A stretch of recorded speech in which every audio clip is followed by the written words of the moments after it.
9टा किताब हिनकर एखन तक छपलनि हँ, जाहिमे सर्वप्रथम जे छै यस आई कैन पहिलुक एकर हिनकर अंग्रेजी माध्यमके किताब रहै।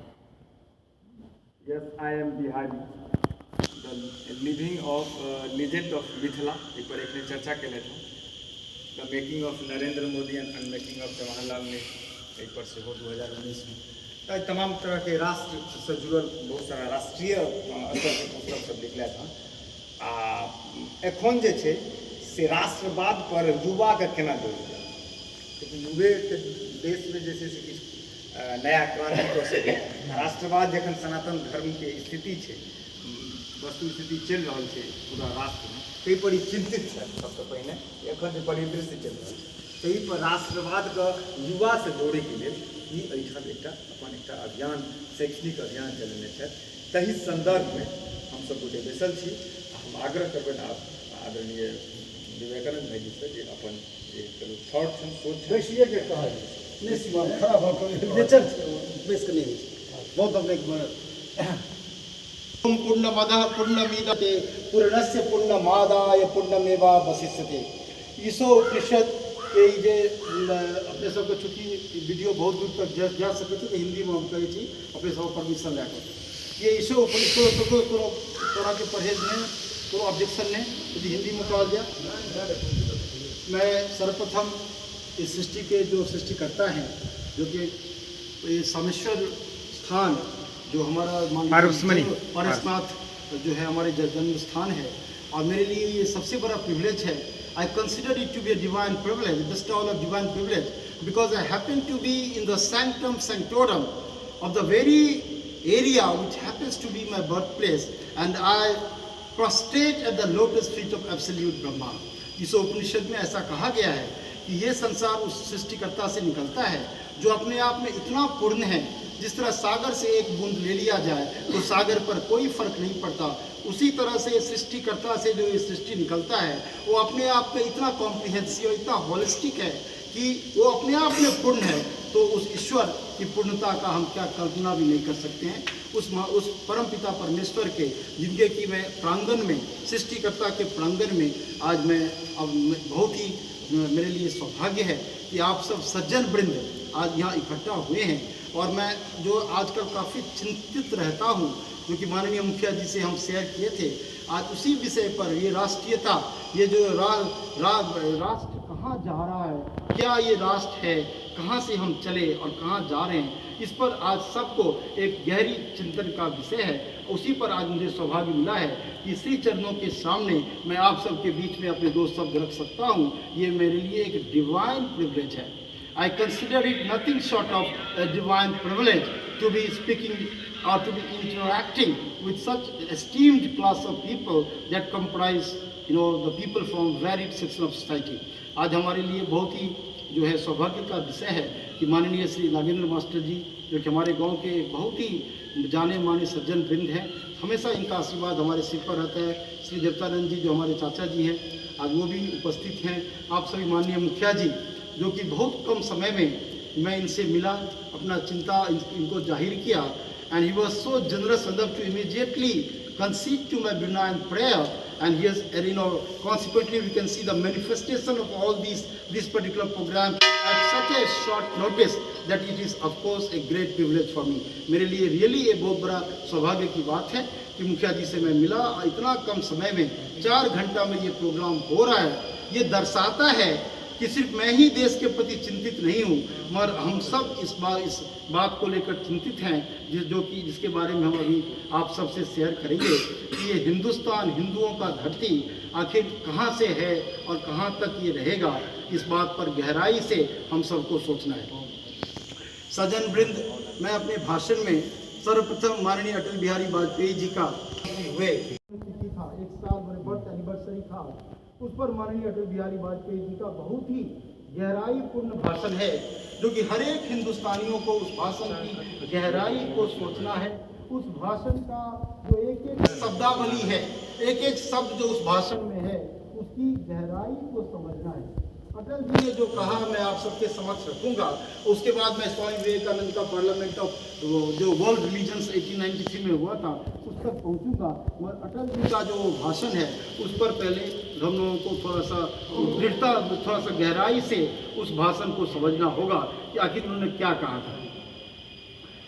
सज्जन वृंद, ये एक बहुत ही एक पूर्णता मैं कहना चाहता हूँ जो जरूरी नहीं है कि रहुआ गांव, जो कि मुझे काफ़ी मतलब एक बौद्धिक गांव मुझे लगा, और इसका आज ये नतीजा है कि मेरा ये सौभाग्य है कि मैं आप सबसे आज रूबरू हो रहा हूँ। इंटरफेस हम लोगों के बीच में हो रहा है, और ये बात मुझे इस तरह का ऐसा आभार, उतना शायद आप भी समझेंगे। और मैं आपको बताऊँ 2006 का जो भाषण था पुणे में, उसमें अटल जी ने कहा, मैं उनका ही बात को कोट कर रहा हूँ, उन्होंने कहा कि प्लासी का युद्ध हो रहा था और जितने लोग मैदान में थे उससे बढ़कर के कहीं ज़्यादा लोग तमाशा देख रहे थे, ताली पीट रहे थे। हिंदुस्तान का भाग्य का निर्माण होने जा रहा था और प्लासी में जो लोग लड़ रहे थे उससे कहीं बढ़कर के ज़्यादा संख्या में लोग बाहर से खड़े होकर के नज़ारा देख रहे थे, ताली पीट रहे थे। कैसा दुर्भाग्य था इस देश का कि इस लोगों को इतना भी आभास नहीं था कि हिंदुस्तान का भाग्य का एक फैसला होने जा रहा है। आप सबको ज्ञात करा दूं, बैटल ऑफ प्लासी 1757 में हुआ था, जो कि सिराजुद्दौला और रॉबर्ट क्लाइव, जो कि अंग्रेज का अर्थात ईस्ट इंडिया कंपनी को लीड कर रहे थे, इनके बीच में युद्ध हुआ था, बैटल ऑफ प्लासी। और बैटल ऑफ प्लासी की बात करते हुए वो आप लोग जानते होंगे जो इतिहास के बारे में थोड़ा भी ज्ञान रखते हैं कि बैटल ऑफ प्लासी जो था वहीं से अंग्रेजों का भारत में घुसना, मतलब वो था मील का पत्थर हुआ था और अंग्रेज का राज शुरू हुआ था। ये एग्जाम्पल दे करके अटल बिहारी वाजपेयी जी ने ये कहने का प्रयास किया कि आखिर इस देश के लोगों को क्या हो गया था। देश छीना जा रहा है और हम लोग ताली बजा करके बाहर से ताली पीट रहे हैं। हमें ये भी ज्ञात नहीं था कि एक अंग्रेज हुकूमत विदेशी आकर के देश को कब्जा कर रहा है और हम ताली पीट रहे हैं कि जो भी जीतेगा उसको हम माला पहनाएंगे। एक उदाहरण माननीय अटल बिहारी वाजपेयी जी ने बैटल ऑफ प्लासी का दिया, और दूसरा और भी दुखद इस देश का चित्रण किया।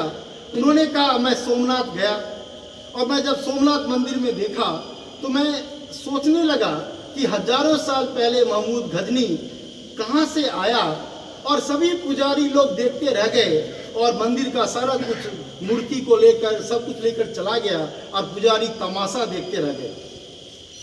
मुझे एक तरह का हैरानी हुआ, मैं सोच में पड़ गया कि आखिर गजनी कैसा जगह है जहाँ से एक आदमी कुछ घुड़सवार को लेकर के आया और आकर के सोमनाथ को बार बार लूटा। आखिर गजनी है क्या?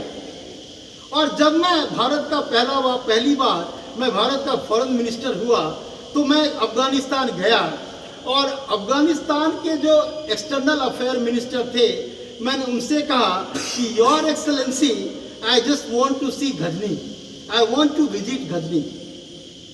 आप सब जानते होंगे जो मिनिस्टर्स होते हैं, खास करके प्रेसिडेंट और प्राइम मिनिस्टर को योर एक्सेलेंसी करके या हिज एक्सेलेंसी करके हम लोग संबोधित करते हैं। ये हर मैजेस्टी अर्थात ब्रिटिश हुकूमत से ही चला आ रहा है।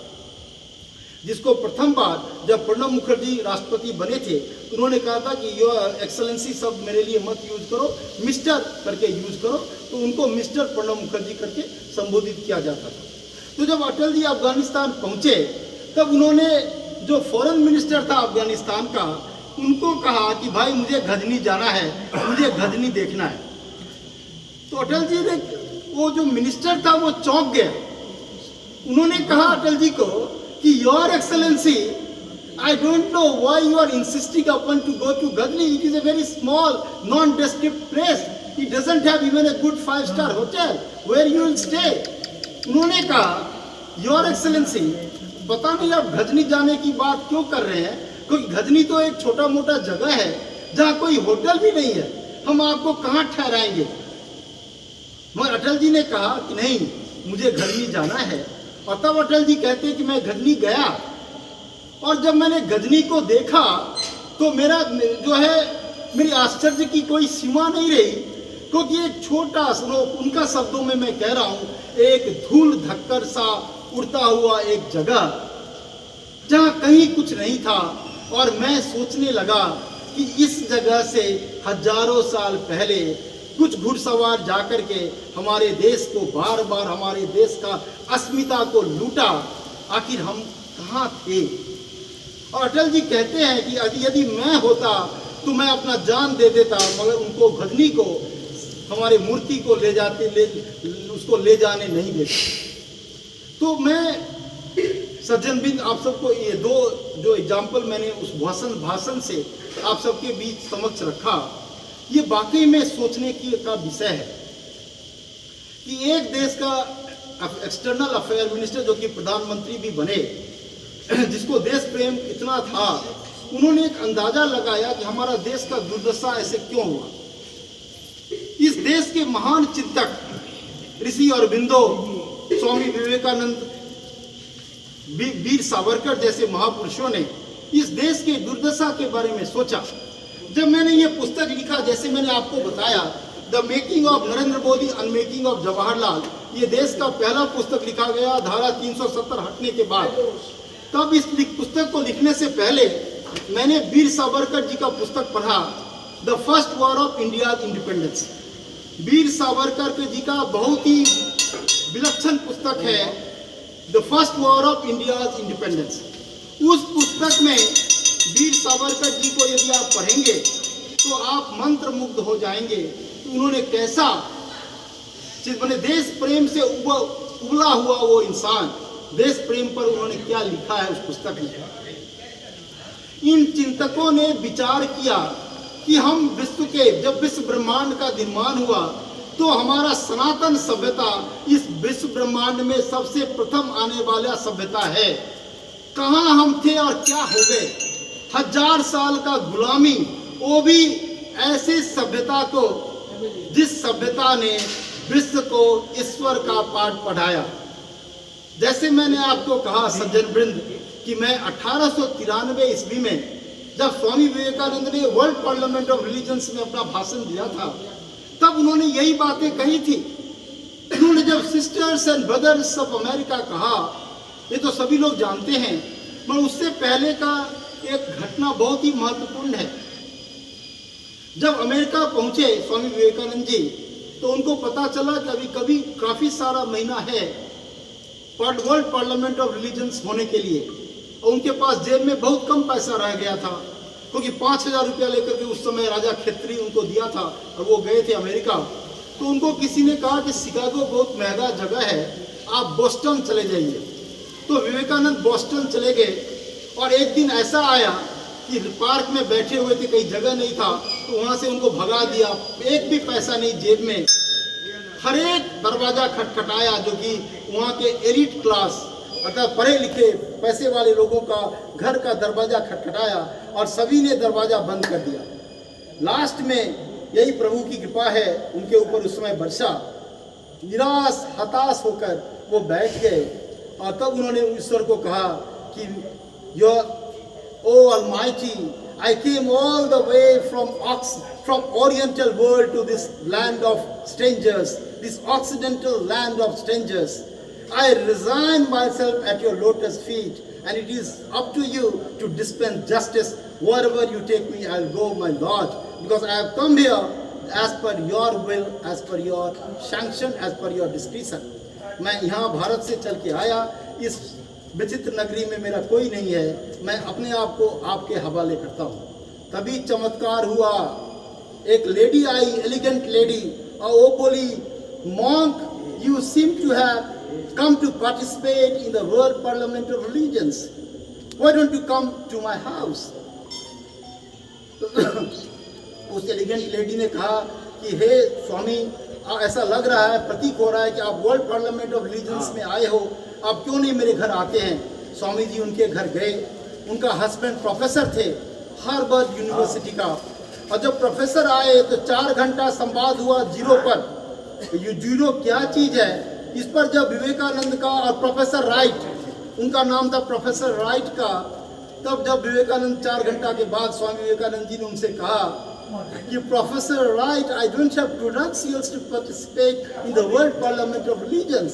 Could you please give me some sort of credential that would entitle me to participate in that very very august gathering? उन्होंने कहा, प्रोफेसर राइट, मेरे पास कोई क्रेडेंशियल नहीं है, यदि आप मुझे कुछ लिख के देंगे तो शायद मुझे पार्टिसिपेट करने का मौका मिलेगा। तब प्रोफेसर राइट ने कहा, Swami, to ask you for your credential is like asking the sun about his right to shine. उसने कहा कि स्वामी जी, आपको कोई सर्टिफिकेट देना या सर्टिफिकेट मांगना, सूरज को उसकी क्षमता के बारे में पूछना कि भाई उसकी क्या क्षमता है पूरा विश्व को उजागर करने का।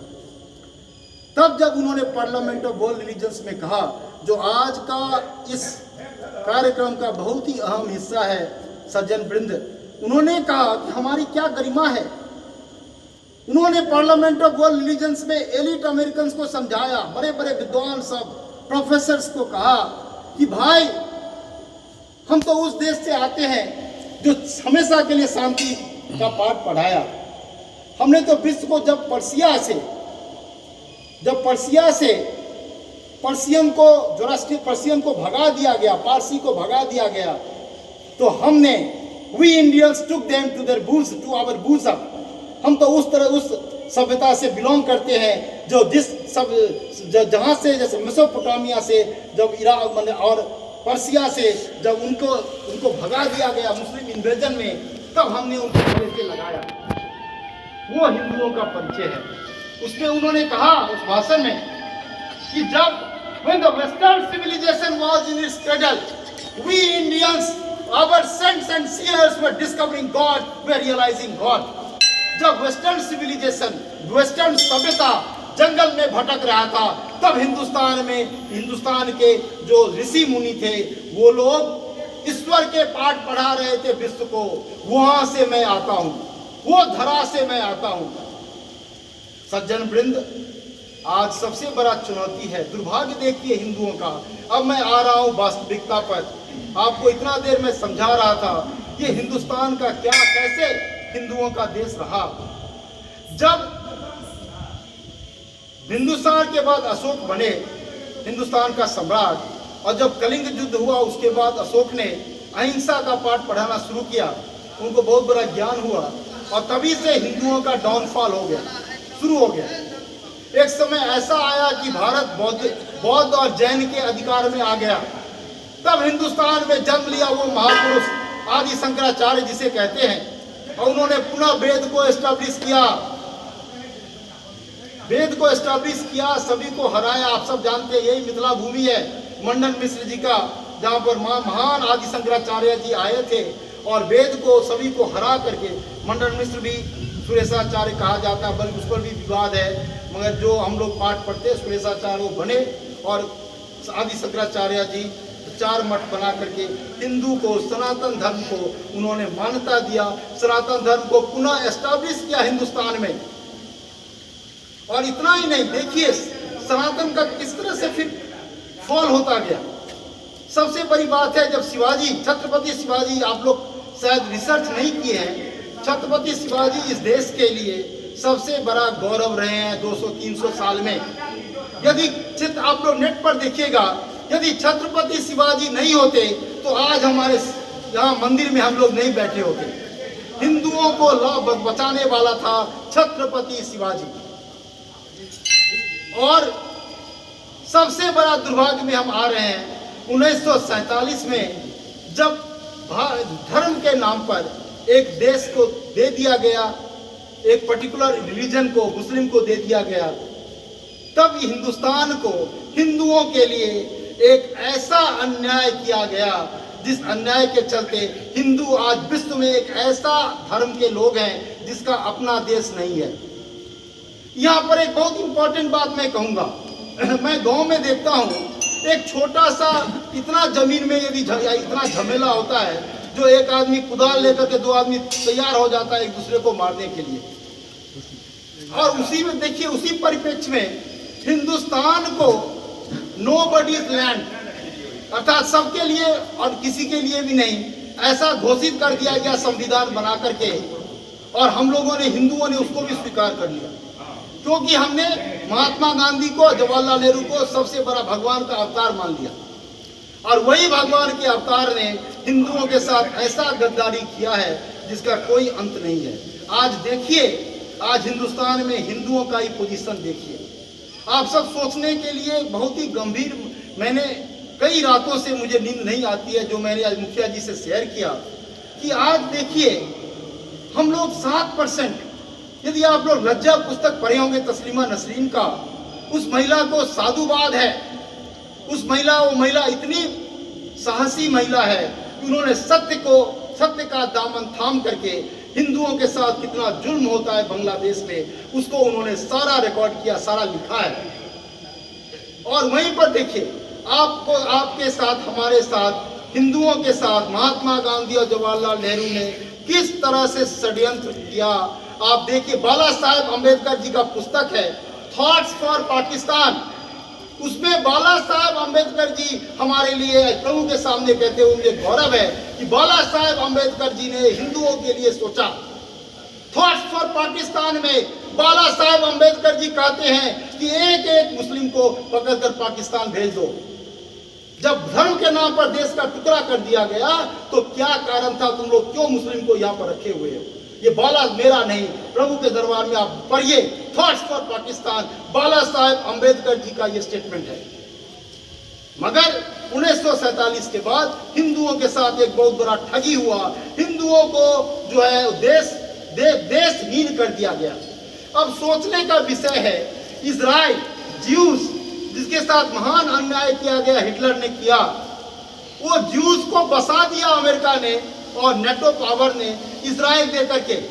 आज इजराइल सारे तरफ, चारों तरफ से घिरा हुआ है, मगर उसका पॉलिसी है तुम एक को मारोगे हम 4 को मारेंगे। और हमारा देश का दुर्भाग्य देखिए, जवाहरलाल नेहरू जी से लेकर के नरसिम्हा राव से पहले तक किसी में हिम्मत नहीं था कि इजराइल के साथ डिप्लोमेटिक रिलेशन करे। क्योंकि यदि हम उसके साथ करेंगे तो हमारा देश के मुस्लिम लोग नाराज हो जाएंगे। हमने 7% मुस्लिम को, सत्य यही है, प्रभु के दरबार में कह रहा हूं, हमने उनको दामाद बना दिया और उनके डर से हम डर करके जीते थे 2014 तक। 2014 तक हिंदुओं में कुछ भी ताकत नहीं था कि हम हिंदू हैं, ये कहते हुए हम कहीं बाहर में डरते थे, क्योंकि हमको डर था पुलिस पकड़ के ले जाएगा, कुछ करेगा। जबकि अल्पसंख्यक मुस्लिम को कोई डर नहीं था अपना धर्म को बताने में। तो ये जो 47 में जो चक्र चला आज हिंदुओं के साथ, अब ये सोचिए कि आखिर आज का डेट में वही 8% जो है वो 25% पर आ गया है। आज सबसे बड़ा चिंतन का विषय है, बंगाल और केरल में लगभग कश्मीर बन चुका है। आप लोगों में से यदि कश्मीर फाइल्स देखे होंगे तो आप सब समझते होंगे कि 1% भी नहीं दिखाया गया। हम अपने देश में ही सुरक्षित नहीं है, क्योंकि हम नेक्स्ट नेबर जो हमारा है उससे हमको डर है, हमारा वही एक शत्रु है, बाहर का शत्रु तो अलग है। तो सबसे बड़ी बात यह है कि 7% से 25% हो गया। अब सोचिए 2 स्टेट हम लोग लगभग हो चुके हैं, इन द सेंस वहाँ पर मुस्लिम शासन है, ममता बनर्जी सिर्फ फेस है सरकार का। ऐसी परिस्थिति में यदि हमारा हिंदुओं में यदि संगठन नहीं होता है तो हम कहाँ रहेंगे? आज से सोचिए यदि 25% हो गया, उससे यदि 40-45% हो जाए तो क्या ये देश हिंदू का देश रहेगा? क्या हम इसी तरह प्रभु को पूजा कर पाएंगे? क्या यहाँ पर वही घंटी बजेगा? क्या हम कह पाएंगे कि ये देश हमेशा के लिए सनातन का देश रहा, हिंदुओं का देश रहा? यही संकट हिंदुस्तान के सामने विकट रूप से आ गया है। और इसका एक सबसे बड़ा महत्वपूर्ण बात है कि निश्चलानंद सरस्वती महाराज, जो कि मिथिला के पावन भूमि से आते हैं और शंकराचार्य के पद पर हैं गोवर्धन पीठ में, वो देश भ्रमण में निकल चुके हैं। हिंदू राष्ट्र उनका सपना है कि 3 साल में हिंदू राष्ट्र बनेगा, और उसके प्रति वो पूर्ण रूप से दृढ़ता से घिरे हुए हैं, क्योंकि उनको भी ये मालूम है कि ये हिंदुओं का जो देश है, जो महात्मा गांधी का स्टेटमेंट है, Hindus are the cowards and Muslims are the bullies. Hindu लोग डरपोक है और मुस्लिम लोग उसको डराने वाला है। तो कहने का बात है, ये सबसे बड़ी बात है कि हमारे साथ हिंदुओं के साथ एक बहुत बड़ा ठगी किया गया, हम लोगों को देश विहीन कर दिया गया। और कितना बड़ा षड्यंत्र, अभी देखिए पूरा विश्व में क्रिश्चियन और मुस्लिम वो हम लोगों का 100 करोड़ हिंदुओं को हड़पने के लिए तैयार बैठा है। उसको बोलते हैं इंग्लिश में कैनिबलाइजेशन करने को बैठा है। यदि हम लोग जागृत नहीं हुए, हम लोग सजग नहीं हुए, तो हमारे लिए एक जो है कितना बड़ा चैलेंज है। हम 70 अभी भी 75% लोग हैं, यदि हम एकजुट में नहीं बंधेंगे, हमारा देश छिनता जा रहा है। यदि ये हिंदुस्तान हिंदुओं का देश यदि छिन गया तो हिंदू को कौन शरण देगा? इजराइल ज्यूज को तो हम जो पारसी लोग आए, आज टाटा है, नानी है, पालकी वाला जैसे महापुरुष हिंदुस्तान में जो कि कॉन्स्टिट्यूशन को रीएस्टैब्लिश किए।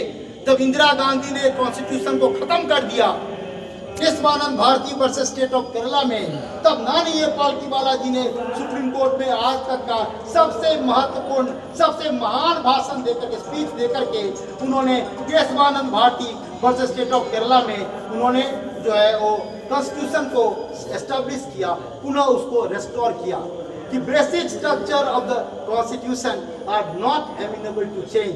ये जो 13 जजेस का जो बेंच था, इस बात को एस्टैब्लिश किया कि संविधान का जो बेसिक स्ट्रक्चर है उसको नहीं बदला जा सकता है। तो कहने का ये मतलब है कि हमारा हिंदुओं का जो देश है, यदि हम जागृति नहीं हुए, हम जाति पात में इसी तरह बटे रहें, तो सबसे बड़ा हमारा चैलेंज है ओवैसी से। ओवैसी जय भीम और जय भीम इसका नारा दे रहा है, हिंदुओं को तोड़ रहा है, दलित वर्ग को बोल रहा है कि तुमको ब्राह्मण सता रहा है, ब्राह्मण को छोड़ो, तुम मुस्लिम हम लोग के साथ हाथ मिलाओ, जो कि हिंदुओं के लिए सबसे बड़ा चैलेंज है। जय भीम जय भीम, इसको यदि हम लोग नहीं अभी समझेंगे, आपस में इसी तरह से टकराते रहेंगे, तो हम मान के चलिए 25 साल भी बहुत दूर नहीं है, उससे पहले ही हम लोगों से देश छिन जाएगा। अभी सबसे बड़ा प्रश्न चिन्ह है हमारा अस्तित्व का। हमारे ऊपर हजारों साल तक मुगलों ने और बाहर से आए लोगों ने अत्याचार किया, शासन किया, हम फिर भी उस पर अडिग रहे, क्योंकि हम ईश्वर को मानते हैं। ओंकार शब्द का ध्वनि इस भारत में गूंजता रहा है, गूंजता रहेगा, मगर उसके लिए हम सबको जागना पड़ेगा। हिंदुओं में जो है वो एकता का बोध होना चाहिए, भले ही जाति हो, मगर हम हिंदू हैं, इस पहचान को हमको समझना है। हम हिंदू हैं, इस पहचान को हमको समझना है, इस पहचान को हमको जो है मतलब इस पहचान को से सबको आपस में बांधना है। यदि हम इस पहचान में बंधे रहेंगे तब हमारा देश बचेगा, नहीं तो ऐसा सिचुएशन आ गया है जो मान लीजिए ये जब से सूरज है तब से सनातन है, ऐसा कहा जाता है। और क्या वो सनातन विलीन हो जाएगा? क्योंकि हम अभी तक सोते रहे, हजारों साल तक हम सोते रहे, अभी भी सोते रहेंगे। मैं भकरैन आया, 8-9 दिन से भकरैन में हूँ, मैंने वहाँ भी प्रयास किया कि एक मैं सबको थोड़ा सा बताऊं कि हिंदुस्तान की क्या स्थिति है। मगर दुर्भाग्य है कि एक दिन उसका भोज चल रहा है, उसका भोज चल रहा है, यही करते आ रहे 1000 साल से। यही कारण है गुलामी का। राष्ट्र चिंतन, राष्ट्र में क्या हो रहा है उससे हमसे पूरा अनभिज्ञ है। हमको जागना पड़ेगा। जैसे स्वामी विवेकानंद ने कहा था, arise awake and stop not till your goal is reached. उसी तरह से हम सबको जागना है और हम सबको ये बात को मानना है कि ये देश हिंदुओं का देश है। 75% हिंदू यदि 25% के सामने सरेंडर हो जाए तो देश के लिए हम सब हिंदुओं के लिए मरने से मतलब मरण समान है। इस चीज को हमें समझना है। हम सबको इस बात को भान होना चाहिए, बात का भान होना चाहिए कि ये देश हमारा है, ये देश सनातन हिंदुओं का देश है। इसको हमको प्राप्त करना है। हम लोगों को इस देश को हमने उसको इक्वल राइट दे दिया, संविधान बना करके हमने सभी को गला लगा लिया, मगर उसका क्या फल हुआ? आज हमारे में से ही टूटे हुए जो मुस्लिम समुदाय हैं, जो परिवर्तित हो गए, वो मानने को तैयार नहीं है कि हम हिंदू हमारा पूर्वज है। कोई मुस्लिम नहीं मानता है कि हमारा हिंदू पूर्वज है। कोई नहीं कहता है वंदे मातरम, देश के सामने कोई झुकता नहीं है। राष्ट्रगान में भी वो लोग उठ करके चले जाते हैं। भाई ये कैसा राष्ट्रीयता, कैसा राष्ट्रभक्ति, कैसा देश जहाँ एक वर्ग के लोग के देश के सामने झुकने गाते हुए उनको शर्म होता है। वो तो उत्तर प्रदेश का इलेक्शन में देखिए, उसके बाद अवासी जी को भी जनगण मन करते सुना हूँ हैदराबाद में। तो कहने का मतलब है एक ही कारण है, हिंदू को इस देश को बचेगा 75% हिंदू यदि मिल जाए, इस तरह महसूस हो हम जात पात से नहीं, हम हिंदुइज्म से जुड़े हुए हैं। हमारा मूल मंत्र है हिंदुइज्म, हिंदू ही हमारा सब कुछ है। हमारे जात पात तो अपना अलग एक बात है, पर पहचान हमारा हिंदू का है। अटल जी ने कहा हिंदू तन मन हिंदू जीवन, हिंदू मेरा रग रग परिचय। तो ये हिंदुत्व का बोध ही हिंदुस्तान को बचा सकता है। इस हिंदुस्तान का हिंदू होने का बोध हम सब में आना चाहिए। और हम ये नहीं कहते कि मुस्लिम भाई हमारे, मगर तुमको यदि तुम हो इस देश के तो कहो वंदे मातरम, इस देश के सामने सर झुकाओ। आज एक मैं इसमें एक उदाहरण दूंगा। ऑस्ट्रेलिया में जो है वहाँ के एक मौलवी ने कहा कि हमको यहाँ भी शरीयत चाहिए। दूसरा दिन ऑस्ट्रेलिया का प्राइम मिनिस्टर ने कहा कि शरीयत चाहिए तो तुम इस देश से चले जाओ, दूसरा देश में शरीयत करो। तीसरे दिन सारे मुस्लिम लोग आकर के बोले कि मौलवी पागल हो गया है, हम लोग प्रधानमंत्री के साथ हैं। ये क्यों ऐसा किया? क्योंकि वहां देख लिया कि ये लोग मानने वाला नहीं है, सबको भगा दे। ये हिंदुस्तान जो कि स्वर्ग है, यहाँ हिंदू लोग सो रहे हैं, इसीलिए इतना बढ़ावा है, इसीलिए इतना खुल करके जो है वो हिंदुओं में देश को चुनौती है। जिस दिन 75% लोग जाग जाएगा, क्या 25% लोग उसके सामने नहीं झुकेंगे? मगर तभी झुकेंगे जब 75% लोग नारा देगा, हाँ हम हिंदू हैं, हमारा ये देश है। हमने छोड़ दिया, मैं आश्चर्यचकित हूँ। एक बीत जमीन के लिए गांव में जो है वो कुल्हाड़ी चल जाता है, कुदाल चल जाता है, मगर ये देश के लिए किसी को परवाह नहीं है। हमारा जमीन चला जा रहा है, हमारा सब कुछ जा रहा है, हमारा देश हमसे छिनता जा रहा है। मगर दुर्भाग्य हमारा कि हम आज भी सोए हैं। हमको पता नहीं, हम पूजा में ही मग्न है। वही सोमनाथ यदि यहीं पर हो जाए,